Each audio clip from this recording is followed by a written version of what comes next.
Hi everybody, so in this video we're going to do the second lecture of supply and demand. It'll be a little bit faster than the first one because in this one all we have to talk about is supply. You already know about the model in the background. So let's get started. Supply is the idea of that relationship, just like demand is a relationship, and quantity supplied is the idea of a specific amount that producers are willing to provide at a specific price. So it's pretty similar to demand when we talk about the difference between demand and quantity demanded. There's this supply and quantity supplied. So let's go ahead and write that out here.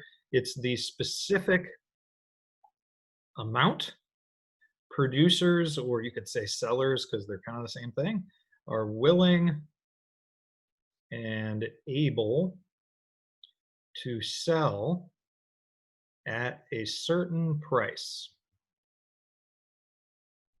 So if I said the price is 12 cents, they're willing to provide, 47 units of whatever this grebe is. And supply is the relationship, right? Economics is all about relationship between all of the quantities supplied, so I'm just going to use QS, and their respective prices. So sometimes it's illustrated as a table, just like we looked at with demand. You have like a table. Sometimes it'll say like at this price, this is the quantity supplied. At this price, it's this quantity supplied. At this price, it's this quantity supplied. The relationship between all of those numbers is what we call supply. There is a graphical representation of a supply schedule, and it's called a supply curve. So we have quantity and we have price. And instead of down to the dirt, like demand, supply goes to the sky because it's going up, right? Supply. Now, I'm going to keep using this phrase, I mentioned this last time, curve. Notice that mine are a line. That's fine. It doesn't need to be a curved line for it to be considered a curve in this class. In fact, it's easier if you just draw them as a straight line and call it a day. Now, the law of supply is just the direct relationship between price and quantity supplied. So we'd say if price goes up, we'd say that quantity supplied goes up. So that would be like going from point A to point B. As the price goes up, the quantity goes up. Now, just like before as well, we said left is a decrease and right is an increase. So let's go ahead and put that on here. Right is an increase, and to the left is a decrease in supply. So if we're just going from point A to point B on the line, that's price and it's sliding along the line. But if the other things are going to change, right, and we'll talk about those in a second, that's going to shift the curve. But, and I've noticed that I'm still wearing, price doesn't shift the curve. It's really important. It's not going to shift the curve. So price is going to slide along the curve, right? So I'm going to skip that because we already looked at that. Now, I'm going to just go ahead and display all of these. So if you don't really care to listen to me explain them, you can obviously just write them down. But I do think it's valuable to hear an explanation for these. Now, I don't have a really nifty way of saying, here's the acronym that works for the supply shifters. I sometimes call it NITTE, like N-I-T-T-E, NITTE. So you've got merit for demand and NITTE for supply. I don't know, I couldn't come up with something better. But if you come up with something better, please tell me. Number of producers, that's the same as market size for buyers. It's the idea of if the number of sellers or producers, if the number of sellers or producers were to go up, then we would expect there to be an increase in supply, right? So it's just the same idea. If we double the number of buyers, then there's an increase in demand. All of these are just the same as with demand. The reverse is true as well. If the number of sellers declines, then the supply declines. It decreases or shifts to the left. Input costs are the costs of production is another way to think about this.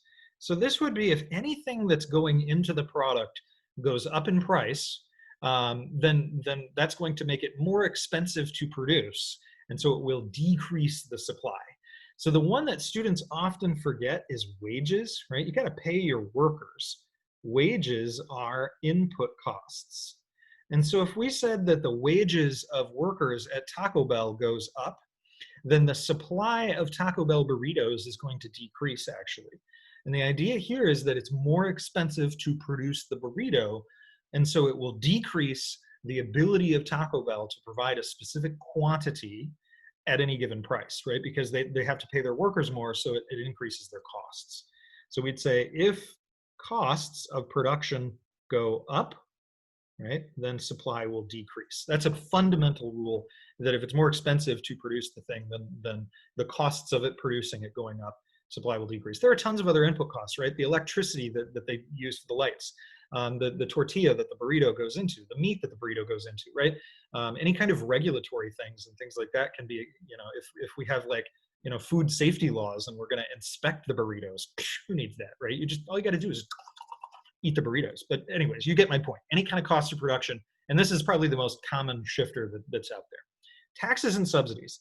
These are technically actually kind of like costs, because if you have a tax, that's like an increased cost. And we're going to talk lots more about taxes later. And I know right now you're going, but I pay the taxes when I have the sales tax. And we'll talk about that later. Talk about it later, I promise. And now a subsidy, if you never heard that word before, it just means when the government gives you money to do something, the opposite of a tax.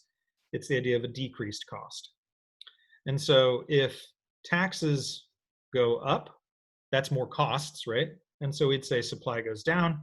And likewise, if subsidy goes up, right? If we increase a subsidy for you, then that will increase the supply, because it's actually just reducing your costs. Technology is how you combine your resources together. And if you're more productive, right? If you train your Taco Bell line workers a little bit better, then they can produce more quantity at any given price. So this one sometimes is called productivity. Productivity is another word for this. So if tech advance, and again, a technology is not like a computer. Technology is how you combine your resources. So it could be you train your workers better to interact with the machines. That's considered technology. So if that increases, then we typically would say supply will increase. And this one is expectations about future prices by the sellers. So this is one where it's a little bit harder to put yourself in the shoes, but I want you to imagine a candy store. And you run this little tiny hole-in-the-wall candy store, and you think, and that like next week that you're going to get a huge number of orders for basically Whoppers, right? People love Whoppers for some reason. You're like, I know next week they're launching a new ad campaign. Everybody's going to want it. It's going to be viral. It's huge. It's going to be all TikTok. They're going to do some kind of dance, whatever. So if you're a smart candy store owner today and you have a certain amount of Whoppers in the store, what you're going to do today, if you expect that the price of the Whoppers is going to be like, people are going to love them next week, and so the price would be higher next week, you think prices will be higher next week. If you're smart, you'll reduce the amount that you produce today, and you'll hold back a little bit. You'll go, oh, I'm going to hold back on these Whoppers so that next week you can sell them. So if you expect the prices to go up in the future as a seller, right? So this is from the seller's perspective, then actually you'll decrease the supply today. And if you expect the prices to go down in the future, well, if you think like next week everybody's gonna like stop buying Whoppers, you're gonna try to sell as many Whoppers as you can today, right? So you'll increase the supply of Whoppers today. So that gets us through our notes here for today. I hope this helps you. I'll see you next time. Bye now.